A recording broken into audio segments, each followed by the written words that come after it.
Hi, everyone. My name is Robin Bennett, and welcome to the Leave Obesity Behind Telesummit. Today, I'm here with Lisa Lieberman Wang from F.I.N.E to Fab.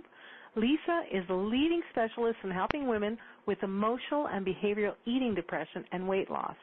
As a licensed NLP master practitioner, she works with women to help them break through the barriers that weigh them down. She's helped women overcome self-sabotage, depression, anxiety, stress, feeling like they are not good enough, not loved, and turn their obstacles into gifts. She helps them improve their relationships, love, connection, family, and businesses, leading to the creation of living a life more authentic, fulfilling, and purposeful.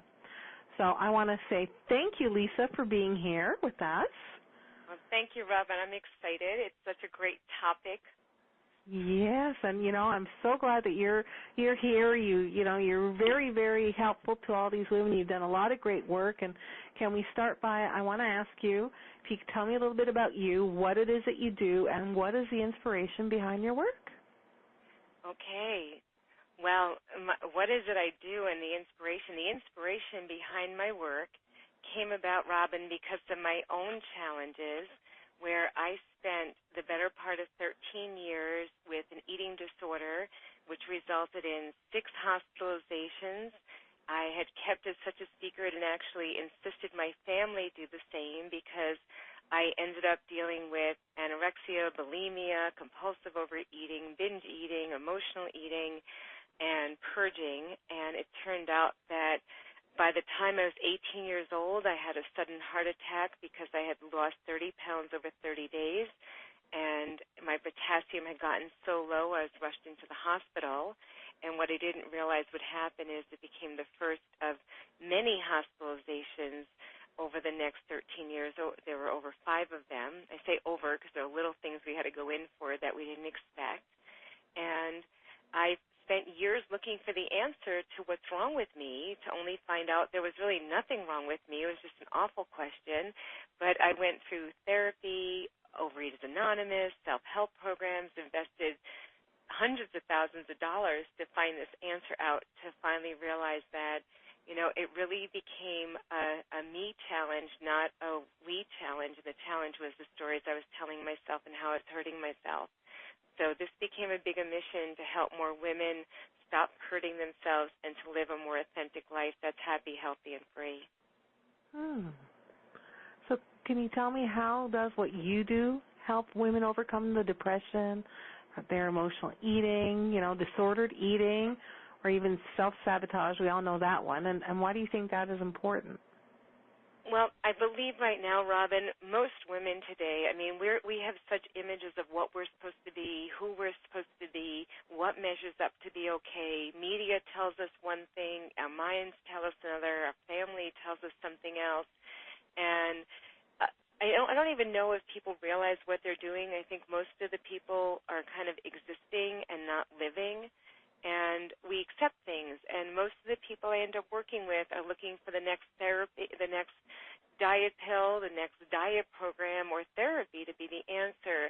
And I can give you enough studies to show that prescriptions or other things for depression, the majority of them never work, because in countries that actually have managed care, they've done studies to show that people who are depressed, that when they gave them prescriptions for antidepressants, the people that were mildly depressed or mediumly depressed didn't get any results differently than the versus people who were severely depressed. So the countries actually turned around and said, the UK did this, and so did Canada, said that they can no longer even dispense antidepressants because it's not working. And the reason it's not working, Robin, is because people aren't depressed as much as they're doing depression.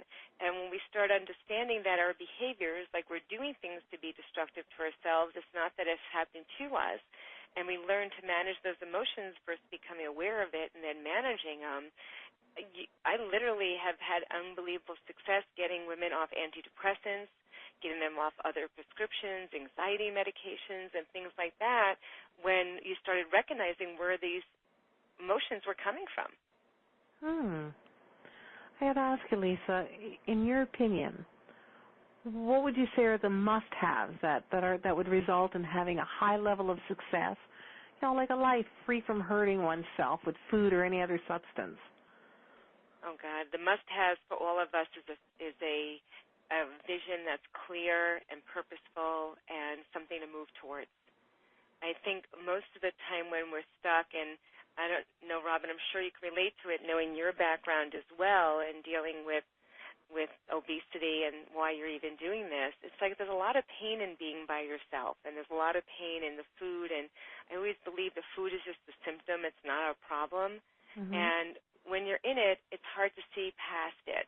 And when food becomes your best friend and confidant, it's not about looking to the future. Your future can be only as far as the next meal or the next time you get to go eat something, or you're planning the next binge, or whatever the case is. At least it was for me. And in order to really get past things, there has to be something bigger than yourself. And most people that are in pain are only focused on themselves, and when they do that, it becomes more pain. So I think we need to have a vision for something more and to realize that hurting ourselves is hurting other people. And I believe when you're in it, you don't see that, because I know I didn't see it at the beginning. I used to get angry at my family for caring. Yeah. Mm-hmm. So can you tell us what your own personal challenges that you have to go through to get where you are today? Oh, my. Well, that can be a very long story, and I don't know that we have the time for that. You know, I think what ends up happening, Robin, is we're all looking for this magic bullet. And the challenge is that you're going to seek it everywhere else but things that we have to personally do. And when I first started this journey, you know, I didn't even realize where it was coming from. I didn't know what questions to ask. And I was really, at that time, not today, but at that time I was more a victim of the system, because I believe when I started having the challenge, it was back when I was younger, and I was 18 years old, was my first hospitalization. And I've had over 20 years of abstinence from binging, purging, hurting myself right now. And it's really been because of the work I've done. And I was at the point when they didn't know how to deal with eating disorders, and they thought they would just tell you, just stop eating, you know, or stop doing that. And I was like, if it was that easy, I would have done it a long time ago. Yeah. And, you know, it was like, I love when people say that, well, why don't you just stop? I'm like, really? You know, and the truth is that it is easy to stop, but I needed to learn how. And the people I was going to, therapy, OA, other programs, they weren't telling me how. They were telling me have a higher purpose, do different things, or asking me to retell a story. And every time I told the story, it was like taking a scab, pulling it off, and having a wound there that was raw. And then that wound would leave me just leaving their office feeling worse than I did before. So it was like replaying a bad message. And I think that was what I did most of my life. I played a bad movie over and over again. And Robin, for me, some of the challenges came from the fact that I was verbally abused when I was younger, and, you know, my dad wanted perfect children, and I didn't know there was no such thing as that. So, but I did try to achieve that task, not knowing it wasn't attainable.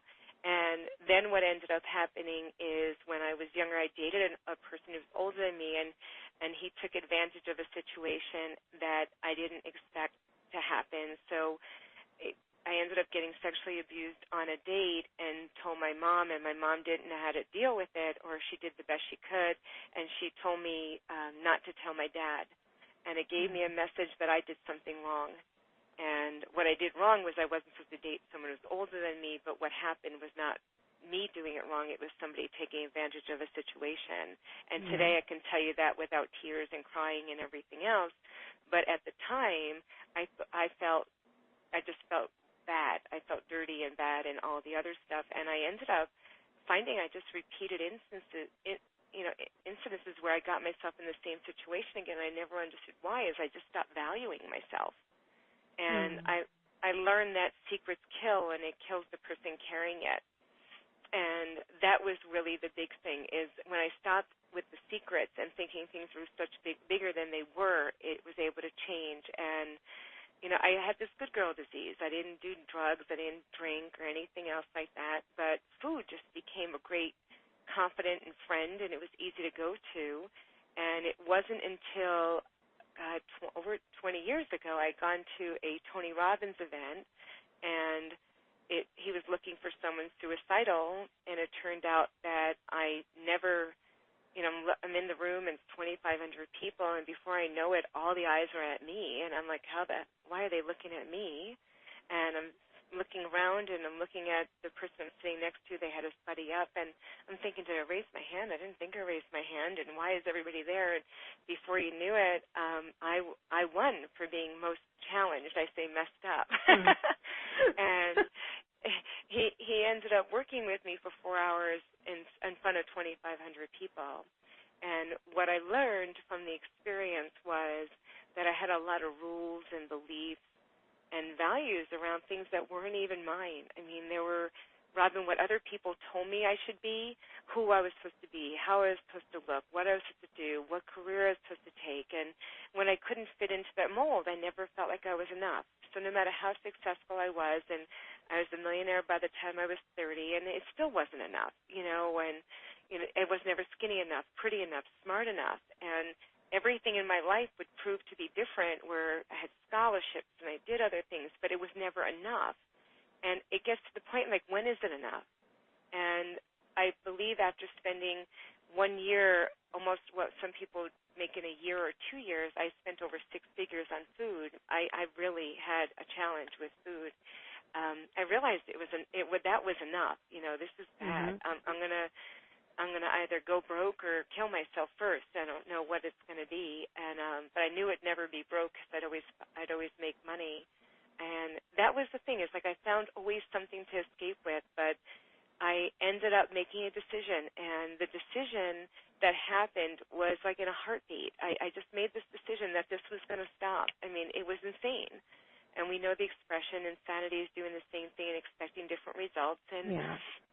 It was totally insane. I was killing myself, but while you're in it, and I don't think it's even aware. We always think we're invincible. This is not going to happen to us. I mean, I was in a hospital with a young girl who drank Clorox to throw up, and she ended up killing herself. And as sick as I am at that moment, I turned around and I said out loud, I said, she was just stupid. She didn't need to. The Clorox, that was stupid. She could have done it different ways. And I never stuck my finger down my throat or anything else. I had a gag reflux from ulcers. It started out as ulcers, and it turned into this insidious disease. And people don't understand how insidious it is, and it becomes very hard to stop if you don't understand what the triggers are and how to change that. So I became a master of learning to master my language, and to understand what I was telling myself and what I was doing. And I ended up literally 20 years ago getting rid of the compulsions and the white-knuckling it and all the other things I went through because I changed the story. Wow, Lisa. That's amazing. Can you share some of the tools to our listeners so they can start, seeing some results? Oh, absolutely. A lot of times we live in a world where we don't even listen to our language. And if we were to have a recorder follow us around and listen to everything we'd say, I'd wonder how many things we'd actually want to say out loud again, or what we say in our head if we actually said it out loud. People don't realize that it takes 20 positive statements to counteract even one negative statement we tell ourselves. So if you look in the mirror every day and you say, oh, you look fat, or you're ugly, or you're whatever negative, it's going to take 20 positive statements just to counteract that. Wow. So to turn around and to say things positive to yourself instead of I'm stupid, fat, and ugly, our subconscious doesn't know the difference between what's right and wrong. So if you say, I'm so fat, it's going to do things to make you right, and it's going to reinforce the behavior on an unconscious level to actually take the actions to continue. So things you can start doing, and I know we've heard the expression act as if and you'll become, and it's not lying to yourself, because I've heard people say, well, I don't want to lie to myself, Mm-hmm. But it's not lying to yourself. It's actually telling you've been lying to yourself for years, telling yourself that you're not good enough or you're stupid or ugly or fat. So why don't we just start being nice to ourselves and start treating ourselves like our best friend? And I know, Robin, you would never tell me you're fat or ugly, right? No. So why would you tell yourself that? Wouldn't that make sense? Yeah, for sure. So if we were to start, one thing is to stop telling ourselves bad things and treat ourselves like our best friends. If you're not going to say it to your best friend, then don't say it to yourself. That's the first one. The other one is I ams. Like, start every day with I ams, with enthusiasm and zest and excited, like I am, but make it great. Like, I am fab, I am fabulous, I am awesome, I am beautiful. And then find all these other ones. I have a whole list of I am nurturing, I am loving, I am kind, I am confident, I am outrageous, I am exciting, and have a whole bunch of positive I ams. And I suggest everybody have an I am morning, and in the mirror when you're getting done in the morning and you're doing your hair, you're doing your makeup, say these awesome things. You're going to see your whole day will change just with your I ams. And the way this whole thing started for me is I've been doing service for people for 20 years privately, and a couple of years ago, I was in a position where somebody said, you can just serve people at such a higher level, and I was doing it as a secret because I've been very successful in my career. I've been training people on how to empower them to build business and financial wealth as well as themselves, but never about this topic. And I was approached actually by one of the head trainers of the Tony Robbins world because I've been working and volunteering with him for almost 20 years. And they said, you need to serve at a higher level. And I laughed because I said, I don't want anybody to know my secret. And again, remember, secrets kill. And because I was 20 years of freedom from this, but I didn't tell other people how I did it unless they were in need. It was always like I'll only share with some. And it was very interesting when I decided to make this open, how many people came up to me and raised their hand and said, me too, I felt the same way too. But I want to just share how I came up with F.I.N.E to Fab. Is that okay? Yeah, for sure. Please do. Okay. So what happened is for years, and I don't know how many of our listeners out there can say this, well, people would say to me, how are you doing? How are you doing? And after a while when people know you're challenged or you're going through different things, that's the question, how are you doing? And I'd always say, fine. And no matter what they asked me, I'd say, fine. And they'd say, well, how are you doing? Really, how are you doing? I'd say, I'm fine. And then they go, how are you doing? I'd be, I'm fine. And I finally got so upset, and they go, what do you mean fine? I said, I'm gonna curse. I'm gonna say I'm effed up, insecure, neurotic, and emotional. I'm fine. So F.I.N.E came about because I really didn't want to tell people how I was really feeling and what I was telling myself, and I just felt I was effed up all the time. And then I decided one day that I would be Fab, and Fab stands for fabulous, awesome, beautiful.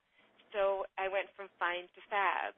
So my mission now is empowering women to really break through the barriers to live an even more extraordinary life that's authentic, happy, and free. But it's really without years of therapy, without beating yourself up, without prescriptions and diets and everything else. It can be changed just as easily as our consciousness and awareness of the stories we tell ourselves, the things we say, and obviously stopping looking for losing weight, but start to live a life of being healthy.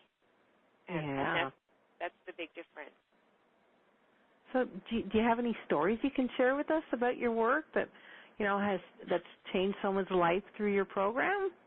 Oh, my God. I have so many stories about incredible, fabulous, awesome, beautiful women that I've worked with. And, I have women who have had challenges and used the food to make themselves feel better for so long. And I'd worked with one woman that honestly had a mother who had so many different challenges, and a lot of those beliefs were just handed down, and not that she knew she was living it, but never could measure up. And we did a couple of exercises because as a licensed master NLP practitioner, I do a lot of work with helping you. I don't do it. Everybody does it themselves, but I guide you to really scramble, change, and rewrite your stories. And we ended up rewriting her story because instead of not being enough, realizing where her mother was coming from, her mother was actually bipolar, and realizing that a lot of the things was we needed to rewrite the stories and go through some of the stuff she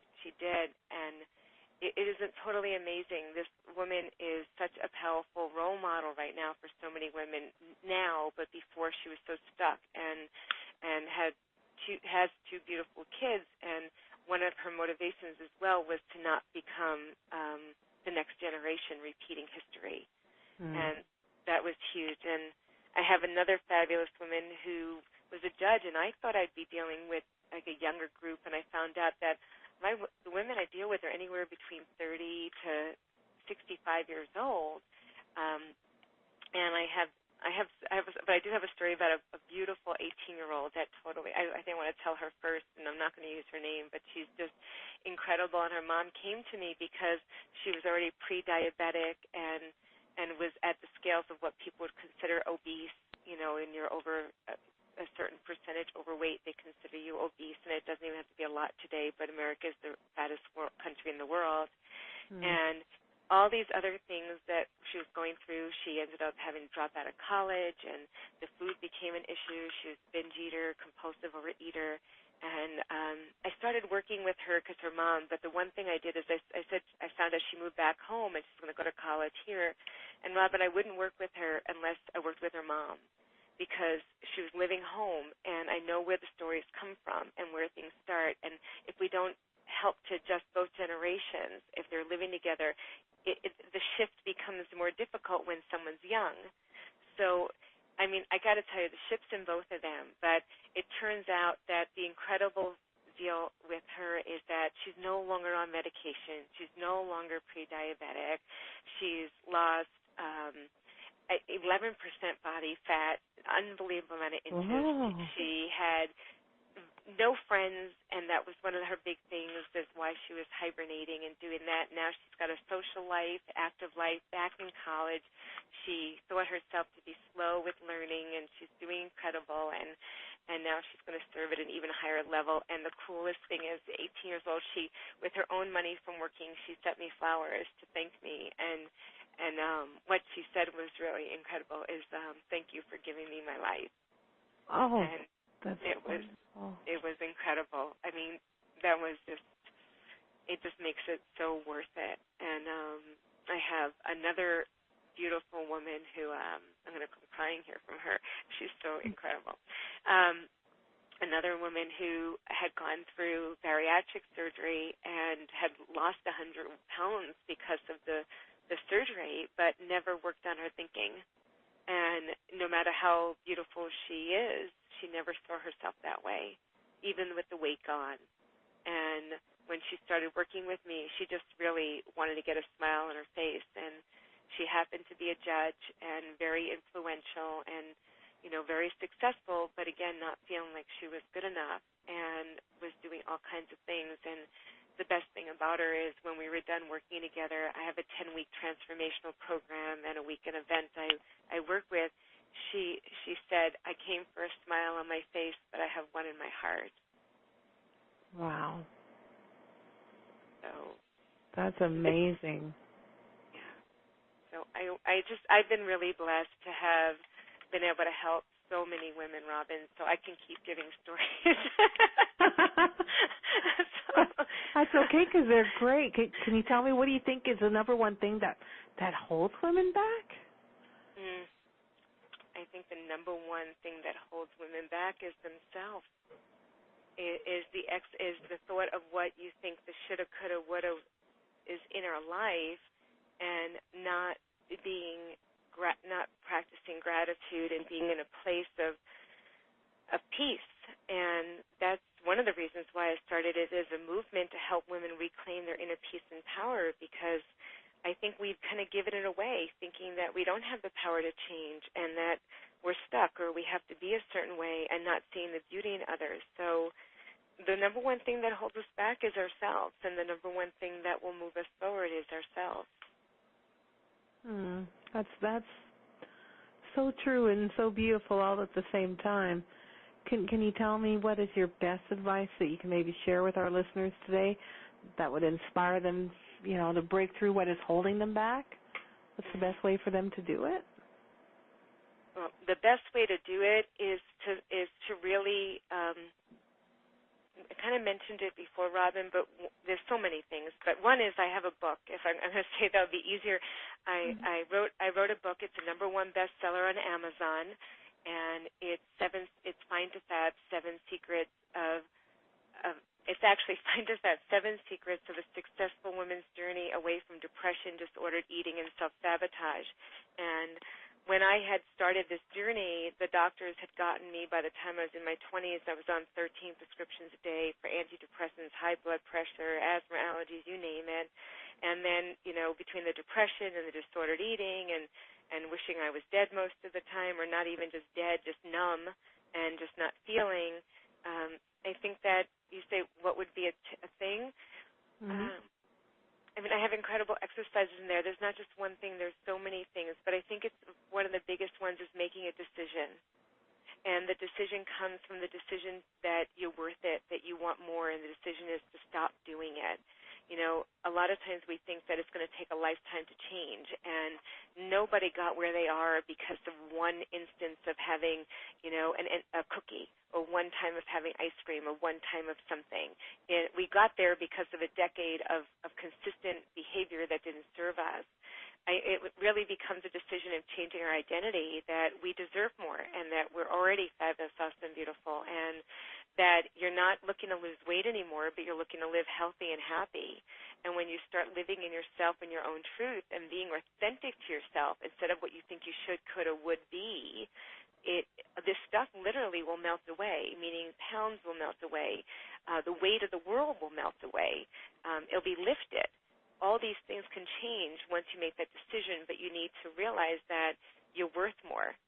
And it's not about saying that, I'm a compulsive overeater or something. It's just like saying I'm a healthy woman. I'm beautiful. I'm kind. I'm deserving, and all these other things. That would be one of the biggest things we need to do to start. Oh, I got to remember that. That's great. Do you have a favorite quote or a message or a tip that you want to leave our listeners with? Oh, God. One of my favorite quotes is from my grandma, and she used to say it all the time. She'd say, "Take care of your mother's daughter." Oh. And I love that because it's so important to take care of yourself first so that you can be there for everyone else. And I found that most of the fabulous women I meet who just don't know how fabulous they are so busy trying to take care of everybody else thinking that that would fill them up. But we need to, like Grandma said, take care of your mother's daughter first. Oh, I love that. I will definitely use that in the future. Is there anything else you want to share with us? Yes. I'd love to share with all the listeners to join me every week on Wednesday at 3 p.m. Eastern Standard Time. I have the Find to Fab show, and you can actually find that it's a radio show. I have incredible guests every week, and you get to call in and ask any questions at www.FINE2FABshow.com. That's FINETOFABSHOW. And also check out my book. Like I said, it's #1 bestseller on Amazon, Find to Fab, 7 Secrets of a Successful Woman's Journey Away from Depression, Disordered Eating, and Self-Sabotage. But what I'd love to offer any of the guests who are on the Telesummit and enjoying all the listeners and experts that you'll be sharing with is that if you would like, there's a free webinar on the website as well for 7 Secrets of Overcoming Self-Sabotage. But as a gift to anybody on this call, that if you're interested in getting support or help, you can request a free consult, and the value for that is normally $500 is what I charge for a consultation. You can just mention that you are part of the Telesummit, and you can go to findtofab.com/request and just mention Robin and the Summit, and we will be happy to see if and how we can help you and set up a consult. And just to be sure to follow me on Facebook, Twitter, LinkedIn at Lisa Lieberman Wang, and just take every day, one day at a time. What a generous gift! Thank you, Lisa. Oh, my pleasure. And thanks for being here with us today. I learned a lot, and I'm going to go, I'm going to continue my day and a lot smarter. You really taught me in my heart a lot today, and I appreciate that. I sincerely do. And I want to thank everyone for being here. And again, thank you, Lisa, and I hope that you all have a great day. And thank you, Robin. And may you all find your healthy solution today. And before I forget, just to repeat Lisa's website, it's FINE2FAB.com, and you can also find it on leaveobesitybehind.com/FINE2FAB. Any of Lisa's links will be on there. And that is it for us today. Thank you again. Oh, thank you. I so appreciate being part of these extraordinary women that we'll be sharing over the next couple of weeks. So thank you, Robin. Thank you. Bye, everyone.